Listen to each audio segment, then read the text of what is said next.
Assalamualaikum warahmatullahi wabarakatuh. Perkenalkan, nama saya Muhammad Awan Ali dengan NIM 214221010. Nah, untuk ujian akhir semester mata kuliah Data Warehouse ini, saya mengambil studi kasus pada sebuah bisnis F&B, yaitu Urban Coffee Shop. Kenapa saya memilih kasus ini? Pertama, sesuai paduan teknis. Kasus ini realistis, di mana coffee shop ini memiliki data transaksi yang masif dengan ribuan basis data penjualan kopi, teh, dan roti dari berbagai cabang, seperti dari Astoria, Hell Kitchen, dan Low Manhattan. Saat ini masalah utamanya adalah mereka masih berupa data raw. Jika manajer ingin mengetahui cabang mana yang memiliki keuntungan paling banyak atau produk yang paling sering dibeli, mereka harus menghitung manual satu persatu, dan itu tidak efisien. Dari data itu, kita membutuhkan hasil, yaitu mengetahui pertumbuhan, anomali produk yang terlaris, dan efisiensi jam untuk pembelian yang paling banyak. Karena itu kita membutuhkan data versi ini untuk mempersiapkan data tersebut.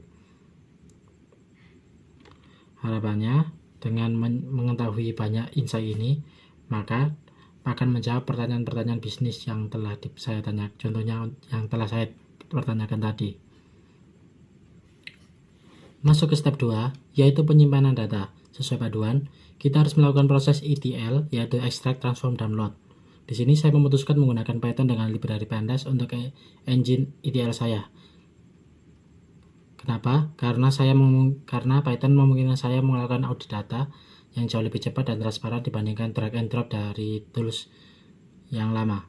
Setelah menjalankan script data profiling sederhana di Jupyter Notebook, hasilnya mengejutkan, di mana data coffee shop ini sangat bersih. Dari 149 transaksi, saya tidak menemukan satupun data kosong atau duplikat. Format ini juga menampilkan data tanggal yang sangat rapi.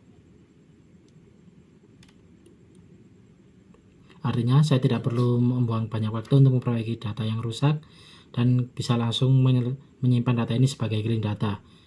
Yang fokus sepenuhnya ke tahap yang paling krusial, yaitu mendesain star schema yang akan kita bahas di slide selanjutnya.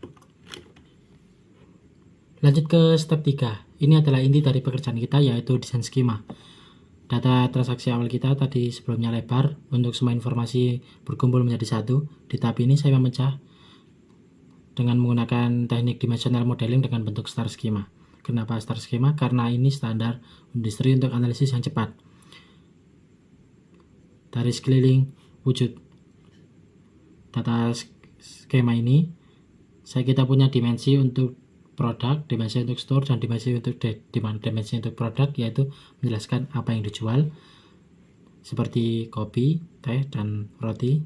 Lalu untuk dimensi toko, yaitu menjelaskan di mana dijualnya, yaitu di Low Manhattan dan Hell Kitchen. Dan dimensi waktu untuk menjelaskan kapan terjadinya toko produk terjual. Dengan struktur ini, nanti di Power BI kita dengan mudah melakukan slash and dice dan melihat penjualan kopi memanfaatkan data skema ini. Untuk eksekusi dari ETL sesuai paduan, tujuannya adalah memindahkan database warehouse warehouse. Di sini saya menggunakan pendekatan code base ETL menggunakan Python secara lebih efisien dengan reproducible dibandingkan drag and drop manual. Prosesnya ada 3 tahap, yaitu extract script saya dengan membaca CSV transaksi. Kedua, transform dengan mengkalkulasi hal yang terjadi dan memisahkan data produk yang berulang-ulang menjadi tabel yang memiliki key sendiri. Saya juga menghitung total penjualan per transaksi secara otomatis dengan meload data yang secara rapi dan tidak dibiarkan di Excel, tetapi saya load masuk ke dalam sistem database SQL menggunakan SQLite. Kenapa ini penting? Karena SQLite siap untuk mengonsumsi tools visualisasi apapun dengan mensimulasikan lingkungan enterprise yang sebenarnya. Kita dapat memperhatikan grafik dari pembahasan kita sebelumnya. Contoh, Untuk grafik yang pertama yaitu tren pertumbuhan agresif di Q2. Bisa dilihat dari grafik ini, performa bisnis kita sangat sehat, ada tren kenaikan konsisten di Januari sampai Juni. Bahkan pendapatan di bulan Juni naik hingga 2 kali lipat dibandingkan awal tahun. Ini merupakan indikator pertumbuhan yang sangat luar biasa. Sementara untuk grafik produk terlaris, saya menganalisis item yang sering dibeli. Dan untuk produk yang terlaris di Urban Coffee bukanlah kopi, melainkan teh Earl Grey. Kategori kopi tidak mendominasi top 5. Dengan ini, saya merekomendasikan untuk memprioritaskan stok bahan baku Earl Grey dan dark coklat harus dijaga ketat untuk menjaga sold out. Lalu, untuk jam sibuk di mana toko mulai ramai pengunjung, saya menemukan grafiknya yaitu pada jam 10 pagi dengan sebagai data transaksi yang tertinggi. Ini adalah golden hour untuk Urban Coffee. Artinya manajemen shift karyawan harus difokuskan di jam ini agar antrian tidak panjang.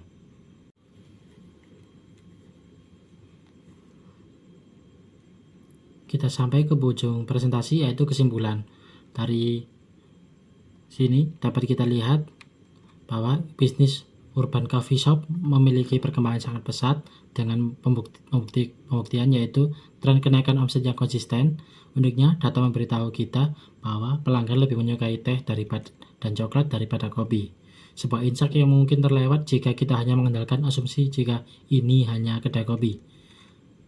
Kedua, secara teknis, data warehouse ini berhasil memecahkan masalah fragmentasi data dan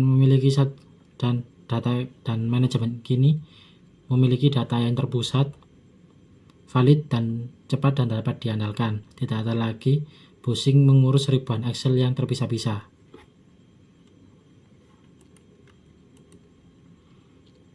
Untuk roadmap-nya, proyek ini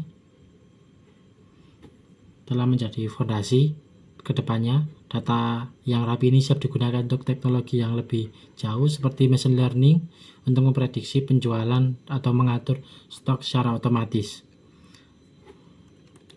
Sekian presentasi saya. Wassalamualaikum warahmatullahi wabarakatuh.